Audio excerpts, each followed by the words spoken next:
ওম শান্তি। আজ 28শে অক্টোবর 2023 প্রাত মুরলি। বাবা আজ বলেছেন, মিষ্টি বাচ্চারা, অসীম জগতের সার্ভিস করার জন্য তোমাদের বুদ্ধি চলা উচিত। এমন বিশাল ঘড়ি তৈরি করো যার কাঁটায় রেডিয়াম লাগানো থাকবে এবং যা দূর থেকে জ্বলজ্বল করবে। প্রশ্ন: সার্ভিসের বৃদ্ধির জন্য কোন যুক্তি রচনা করা উচিত? উত্তর: যারা মহারথী, তীক্ষ্ণ বুদ্ধিধারী বাচ্চা, তাদেরকে নিজেদের সেন্টারে আমন্ত্রণ জানানো উচিত। মহারথী বাচ্চারা বারংবার সেন্টারে এলে সার্ভিসে বৃদ্ধি হবে। এতে এমন ভাবা উচিত নয় যে আমাদের মান কমে যাবে। বাচ্চাদের কখনো দেহ অভিমান অনুভব হওয়া উচিত নয়। মহারথীদের যথেষ্ট রিগার্ড রাখা উচিত। আজকের গীত: এই সময় চলে যাচ্ছে। ওম শান্তি। ঘড়ি শব্দটি শুনলে অনন্তের ঘড়ির কথা স্মরণে আসে। এ হলো বেহদের ঘড়ি। এর মধ্যে সবটাই হলো বুদ্ধি দিয়ে বুঝবার বিষয়। ওই ঘড়িরও বড় কাঁটা ও ছোট কাঁটা আছে। সেকেন্ডের বড় কাঁটা চলতে থাকে। এখন রাত 12টা বেজেছে, অর্থাৎ রাত পুরো হয়ে দিন শুরু হবে। এই বেহদের ঘড়ি কত বিশাল হওয়া উচিত! এতে যে কাঁটা বানানো হয় তাতে রেডিয়ামও দেওয়া উচিত, যাতে দূর থেকে জ্বলজ্বল করবে। ঘড়ি তো নিজেই বুঝিয়ে দেয়। নতুন কেউ যখন আসবে তখন এসেই এই ঘড়ি দেখবে। বুদ্ধিও বলে অবশ্যই ঘড়ির কাঁটা শেষ সময়ে এসে পৌঁছেছে। সবাই বুঝবে বিনাশ তো অবশ্যই হওয়া উচিত। তারপরে আছে সত্যযুগের আদিকাল। সত্যযুগে খুব কম সংখ্যায় আত্মারা থাকে, অর্থাৎ এতসব আত্মারা নিশ্চয়ই ফিরে যাবে। চিত্র দ্বারা বুঝতে পারা খুবই সহজ। এমন ঘড়ি যদি কেউ বানায় তো অনেকেই কিনে রাখবে ঘরে। এই বিষয়ে বোঝাতে হবে। এ হলো কলিযুগী ভ্রষ্টাচারী দুনিয়া। অনেক ধর্মও আছে, বিনাশও সামনে দাঁড়িয়ে আছে। ন্যাচারাল ক্যালামিটিজও হবে। এবারে এই লক্ষ্মীনারায়ণ ইত্যাদি সত্যযুগের বাদশাহী প্রাপ্ত করেন কিভাবে? অবশ্যই বাবার দ্বারা প্রাপ্ত হয়েছে। পতিত পাবন আসেন পতিত দুনিয়ায় সঙ্গমে। পাবন দুনিয়ায় তো বাবা আসবে না, তাই না? এই কথাটা সৃষ্টিচক্রের বিষয়ে বোঝানোর ক্ষেত্রে খুবই ফার্স্ট ক্লাস কথা। আর এই বিষয়ে কাউকে বোঝানো খুব সহজ ব্যাপার। যদি কারোর অনেক অর্থ থাকে, তারা তো আর্টিস্টকে অর্ডার দিয়ে চটপট জিনিস তৈরি করাতে পারে। গভর্নমেন্টের কাজ তো সহজেই হয়ে যায়, কিন্তু এখানে তো অতি কষ্টে হয়। কোনো ভালো আর্টিস্ট চিত্র বানালে সেই চিত্র শোভনীয় হবে। আজকাল আর্টের অনেক মান। ডান্সের আর্ট দেখানো হয়। তারা ভাবে আগে এমন ডান্স হতো, কিন্তু এমন কিছু নয়। অতএব এই বেহদের ঘড়ি চটপট তৈরি করা উচিত, যাতে মানুষ ভালোভাবে বুঝতে পারে। কালারও যেন এমন হয় যা উজ্জ্বল হবে। পতিত পাবন কোনো মানুষ তো হতে পারে না। মানুষ পতিত হয় বলেই তখনই তো গায়ন করে, পবিত্র দুনিয়া হলো স্বর্গ। মানুষ তো বোঝে না যে কৃষ্ণই হয় শ্যামবর্ণ, পরে সুন্দর হয়, তাই নাম দেওয়া হয়েছে শ্যাম সুন্দর। আমরাও প্রথমে বুঝতাম না। এখন বুদ্ধিতে বসেছে যে কামচিতায় বসলে কালো হয়, অর্থাৎ আত্মা পতিত হয়। এই সবও স্পষ্ট করে লিখতে হবে। উত্তরাধিকার প্রদান করেন পরমপিতা পরমাত্মা এবং অভিশাপ দেয় রাবণ। মানুষের বুদ্ধি চলে যায় রঘুপতি রাঘব রাজা রামের দিকে, কিন্তু প্রকৃত অর্থে রাম তো হলেন পরমপিতা পরমাত্মা। এইসব বুদ্ধি খাটিয়ে চিত্র বানানো উচিত, কারণ আজকাল তো নিজেকেই সবাই ভগবান বলে থাকে। তোমরা জানো বাবা তো হলেন একজনই, বাকি আমরা সবাই হলাম আত্মা। পরমাত্মার সঙ্গে পরমধামে গিয়ে বাস করব। এই সময়ে বাবাও ব্রহ্মাণ্ডের মালিক, আমরাও ব্রহ্মাণ্ডের মালিক। তারপরে বাবা বলেন, বাচ্চারা, তোমাদের আমি বিশ্বের মালিক করি। সে যত বড় রাজাই হোক, কেউ এমন বলবে না যে আমরা হলাম বিশ্বের মালিক। বাবা তো বিশ্বের মালিক করছেন। অতএব এমন মাতা পিতার কাছে সম্পূর্ণ সমর্পণ করা উচিত। ওনার শ্রীমত হলো সুপ্রসিদ্ধ। সেই মতানুসারে চলতে চলতে শেষের দিকে শ্রীমতের পুরোপুরি পালন করে। এখনই যদি শ্রীমতের পুরো পালন করবে তাহলে তো শ্রেষ্ঠ হয়ে যাবে। কত বুদ্ধি খাটাতে হয়। যতক্ষণ যোগ্য আছে ততক্ষণ পুরুষার্থ চলবে। এ হলো রুদ্র জ্ঞান যজ্ঞ। তারাও রুদ্র যজ্ঞ করে শান্তি স্থাপনের জন্য, কিন্তু শান্তি তো স্থাপন হয় না। বাবার যজ্ঞই হলো একমাত্র যজ্ঞ, যাতে সর্বসামগ্রী সোহা হয়ে যায় এবং সেকেন্ডে জীবন মুক্তি প্রাপ্ত হয়। তারা কত যজ্ঞ করে, লাভ কিছুই হয় না। তোমরা বাচ্চারা হলে নন ভায়োলেন্স, পবিত্রতা ব্যতীত কেউ স্বর্গে যেতে পারে না। এখন হলো শেষ সময়। পতিত দুনিয়া, ভ্রষ্টাচারী রাবণের দুনিয়া 100% অপবিত্রতা, দুঃখী, রোগী এইসব লিখতে হয়। আর অন্যদিকে স্বর্গে হলো শ্রেষ্ঠাচারী, 100% পবিত্রতা, সুখ, শান্তি, নিরোগী। সেটা হলো রাবণের অভিশাপ। এ হলো শিব বাবার বর্ষা। পুরো লেখা উচিত। ভারত অমুক সময় থেকে অমুক সময় পর্যন্ত শ্রেষ্ঠাচারী ছিল, তারপরে অমুক সময় থেকে ভ্রষ্টাচারী হয়েছে, এমন লেখা উচিত, যাতে দেখলেই বুঝতে পারে। বোঝালে বুদ্ধিতে নেশা বাড়বে। এই ধান্দাতে থাকলে প্র্যাকটিস হয়ে যাবে। ওই সার্ভিস 8 ঘন্টা করা হয়, তো এই সার্ভিসও 8 ঘন্টা করা উচিত। সেন্টারে যে কন্যারা আছে সকলে হলো নম্বর ক্রমিক। কারোর সার্ভিসের শখ আছে, সব দিকে ছোটে। কেউ আবার এক জায়গায় আরামে বসে থাকে, তাদের অলরাউন্ডার বলা হবে না। মহারথীদেরকে উপযুক্ত মনে করে না, ফলে সার্ভিস স্লো হয়ে যায়।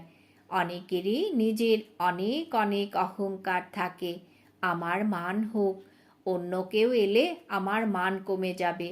এ কথা ভাবে না যে মহারথী তো সাহায্যই করবে, নিজের অহংকার থাকে। এমন বোকাও হয়। বাবা বলেন, সত্য হৃদয় থাকলে সাহেব রাজি হন। বাবার কাছে খবর তো আসে, তাই না? বাবা প্রত্যেকের নারী বোঝেন। এই বাবাও অর্থাৎ ব্রহ্মা বাবাও হলেন অনুভবী। অতএব এই গোলকের বিষয়টি বোঝানোর জন্য ভালো। তোমরা এই বিষয়টিকে খুব সুন্দরভাবে বোঝাতে পারলে তোমাদের বিহঙ্গ মার্গেরও সেবা ভালো হবে। এখন তো পিপীলিকা মার্গের সার্ভিস হচ্ছে। নিজের দেহ অভিমানে থাকে, তাই বুদ্ধি চলে না। এখন এ হলো বিহঙ্গ মার্গের সার্ভিস। সার্ভিসেবল বাচ্চাদের বুদ্ধি চলতে থাকবে। কি কি তৈরি করা উচিত চিত্র দিয়ে বোঝানো খুব সহজ। এখন হলো কলিযুগ, সত্যযুগ স্থাপন হয়। বাবাই সবাইকে ফিরিয়ে নিয়ে যাবে। সেখানে আছে সুখ, এখানে আছে দুঃখ। সবাই পতিত। পতিত মানুষ কাউকেই মুক্তি, জীবন মুক্তি দিতে পারে না। এরা সবাই হলো ভক্তি মার্গের ব্যবসা প্রশিক্ষণদাতা। গুরু হলো ভক্তি মার্গের। জ্ঞান মার্গের কোনো গুরু নেই। এখানে তো কত পরিশ্রম করতে হয়। ভারতকে স্বর্গে পরিণত করা জাদুর খেলা নয়, তাই ওনাকে জাদুকরও বলা হয়। কৃষ্ণকে কখনো জাদুকর বলা হবে না। কৃষ্ণকেও শ্যাম থেকে সুন্দর করেন বাবা। বোঝানোর জন্যে খুব নেশা থাকা চাই। সেবার জন্য বাইরে যাওয়া উচিত। গরিবরা ভালো জ্ঞান অর্জন করে, ধনীদের থেকে আশা কম থাকে। 100 জন গরিবের তুলনায় 2-1 জন ধনী ব্যক্তি তো 5-7 জন সাধারণ থাকবে। এইভাবেই কাজ হয়। ধনের এত প্রয়োজন নেই। গভর্নমেন্ট দেখো কত বারুদ তৈরি করছে। দুজনেই বুঝতে পারে বিনাশ হবে, আমরা বিনাশ হব। তখন শিকারী কে হবে? গল্প আছে না, দুই বেড়ালের লড়াইয়ে মাখন বানর খায়। কৃষ্ণের মুখে মাখন দেখানো হয়েছে, এ হলো স্বর্গরূপী মাখন। এইসব কথা খুব কম সংখ্যক আত্মাই বুঝতে পারবে। এখানে 20-25 বছর থেকেও অনেকে কিছুই বুঝতে পারে না। যখন প্রথম ভাটটি হয়েছিল কত এসেছিল, কতজন চলে গেছে, কেউ আবার স্থায়ীভাবে আছে। ড্রামায় কল্প পূর্বেও এমন হয়েছিল, এখনও এইসব হচ্ছে। চিত্র সাইজে যত বড় হবে ততই বোঝানো সহজ হবে। লক্ষ্মী নারায়ণের চিত্রও দরকার। কল্পবৃক্ষের চিত্র দেখে বোঝা যায় ভক্তি কবে শুরু হয়। ব্রহ্মার রাত 2 যুগ, তারপর ব্রহ্মার দিন 2 যুগ। মানুষ তো বোঝে না, তারপর বলে ব্রহ্মা তো সূক্ষ্ম বতনে থাকেন, কিন্তু প্রজাপিতা তো অবশ্যই এখানে থাকবেন। অনেক গূঢ় রহস্য আছে যা শাস্ত্রে তো থাকতে পারে না। মানুষ তো সবই উল্টো চিত্র দেখেছে, উল্টো জ্ঞান শুনেছে। ব্রহ্মাকে বহু ভুজা দিয়েছে। এইসব যত শাস্ত্র ইত্যাদি আছে সেসব হলো ভক্তি মার্গের সামগ্রী। এইসব কবে থেকে শুরু হয়েছে দুনিয়ার মানুষ তা জানে না। মানুষ কত ভক্তি করে, ভাবে ভক্তি ছাড়া ভগবানকে পাওয়া যায় না। যখন সম্পূর্ণ দুর্গতি হবে তখনই তো ভগবানকে পাবে সদ্গতির জন্যে। এই হিসেব নিকেশ তোমরা জানো। অর্ধকল্প থেকে ভক্তি শুরু হয়। বাবা বলেন এই বেদ, উপনিষদ, যজ্ঞ, তপ ইত্যাদি সবই হলো ভক্তি মার্গের। এই সব শেষ হয়ে যাবে, সবাইকে কালো হতে হবে, তবেই তো ফর্সা করতে বাবাকে আসতে হয়। বাবা বলেন আমি প্রতি কল্পের সঙ্গম যুগে আসি, যুগে যুগে নয়। আমার কুর্ম অবতার, মৎস্য অবতার, পরশুরাম অবতার ইত্যাদি ইত্যাদি দেখিয়ে দিয়েছে। এসব যদি ভগবানের অবতার হয় তাহলে নুড়িতে পাথরে ভগবান কিভাবে থাকতে পারেন? মানুষ কতখানি অবুঝ হয়ে গেছে, বাবা এসে কত বুঝদার করেছেন। সেই বাবার মহিমা বর্ণনাও করতে হয়। পরমপিতা পরমাত্মা হলেন জ্ঞানের সাগর, পবিত্রতার সাগর। কৃষ্ণের এমন মহিমা হতে পারে না। কৃষ্ণের ভক্তরা কৃষ্ণের উদ্দেশ্যে বলে যে তিনি হলেন সর্বব্যাপী। কতজন আকৃষ্ট হয়, সেখান থেকে বের করে বাবার পরিচয় দিতে হবে। সব আত্মারা হলো ভাই ভাই, সবাই ফাদার হতে পারে না। তাহলে স্মরণ করা হয় কাকে? গড ফাদারকে বাচ্চারা স্মরণ করে। যারা বোঝাবে তাদের বুদ্ধিও অসীম হওয়া দরকার। বাচ্চাদের বুদ্ধি পার্থিব জগতে আটকে যায়, এক জায়গায় বসে যায়। যারা বিজনেসম্যান হয় তারা বড় বড় ব্রাঞ্চ খুলে দেয়। যে যত সেন্টার খুলে সে ততই ভালো ম্যানেজার। তারপর সেন্টারের উপরেও নির্ভর করে। এ হলো অবিনাশী জ্ঞান রত্নের দোকান। কার? জ্ঞান সাগরের। কৃষ্ণের এই জ্ঞান তো ছিল না, না সেই সময় কোনো যুদ্ধ হয়েছিল। পয়েন্ট তো অনেক আছে যা ধারণ করে বোঝাতে হবে। সভায় চিত্র রাখো যাতে সবাই দেখতে পারে। ঘড়ির চিত্র খুব ভালো। এই চক্রকে জানলে চক্রবর্তী রাজা হবে। সদর্শন চক্রধারী হতে হবে। ঘড়ির বিষয়ে বোঝানো খুবই সহজ। অনেক পুরানো বাচ্চারাও যোগ্য হয় না, নিজেকে জ্ঞানযুক্ত ভেবে মিথ্যায় খুশি হয়। সার্ভিস না করলে কে দানি ভাববে? দানও করতে হবে মোহরের নাকি পায় পয়সার? এই চিত্র হলো অন্ধের দর্পণ। দর্পণে নিজের মুখ দর্শন করবে। প্রথমে বানর মুখ ছিল, এখন মন্দির সমচেহারা হচ্ছে। মন্দিরে বাস করার মতো যোগ্য হওয়ার পুরুষার্থ করতে হবে। এ হলো পতিত দুনিয়া, ওটা হলো পবিত্র দুনিয়া, যা শিব বাবা স্থাপন করছেন। যে শ্রীমত অনুযায়ী চলবে না, তাদের বুদ্ধিতে কখনোই ধারণা হতে পারে না। বাবা বলেন, প্রতিদিন তোমাদের গূঢ় কথা শোনাই, ফলে জ্ঞান বৃদ্ধি হতে থাকবে। কেউ আবার প্রশ্ন করে, 8 বাদশাহী কিভাবে চলবে? এই হিসাব অনুযায়ী এতগুলি বাদশাহী হওয়া উচিত। বাবা বলেন, তোমরা এই সব কথায় কেন মাথা ঘামাও? প্রথমে বাবা এবং তার উত্তরাধিকারকে তো স্মরণ করো। ওখানকার যা আদব কায়দা থাকবে সেই রূপ চলবে। যে নিয়মে সন্তান জন্ম হওয়ার থাকবে সেই নিয়মে জন্ম হবে। তোমরা কেন চিন্তা করো? বেকারের কথা মুখে কেন আনো? এই চিত্র কাউকে উপহার দেওয়া খুব ভালো কথা। এ হলো গডফাদারলি গিফট। এমন গডফাদারলি গিফট সবাই নেবে। খ্রিস্টানরা অন্য কারোর লিটারেচার ইত্যাদি নেয় না, তাদের নিজের ধর্মের নেশা থাকে। বাবা তো বলেন, দেবতা ধর্ম হলো সবচেয়ে উঁচুতে। তারা ভাবে এই খ্রিস্টানদের থেকে আমরা অনেক টাকা পয়সা পাই, কিন্তু এসব তো হলো জ্ঞানের কথা।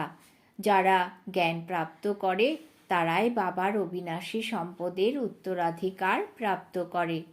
আচ্ছা, মিষ্টি মিষ্টি হারানিধি বাচ্চাদের প্রতি মাতা পিতা বাপ দাদার স্মরণের স্নেহসুমন আর সুপ্রভাত। আত্মাদের পিতা তার আত্মারূপী বাচ্চাদেরকে জানাচ্ছেন নমস্কার। আমরা আত্মারূপী বাচ্চারা আমাদের মাতা পিতা বাপ দাদাকে জানাই স্মরণের স্নেহসুমন সুপ্রভাত, নমস্কার। ধারণার জন্য মুখ্য সার। 1 নম্বর, বিশ্বের মালিক বানাচ্ছেন যে মাতা পিতা, তার কাছে অন্তর থেকে সমর্পিত হতে হবে। ওনার শ্রীমত অনুসারে চলে শ্রেষ্ঠ হতে হবে। 2 নম্বর, নিজের মনে সদা সততা রাখতে হবে। অহংকার ভাব আনবে না। মোহর দান করতে হবে। জ্ঞান দানে মহারতী হতে হবে। 8 ঘন্টা ঈশ্বরীয় সেবা অবশ্যই করতে হবে। বরদান। সর্বপ্রাপ্তির অনুভূতির দ্বারা মায়াকে বিদায় দিয়ে অভিনন্দন প্রাপ্তকারী ভাগ্যবান আত্মা ভব।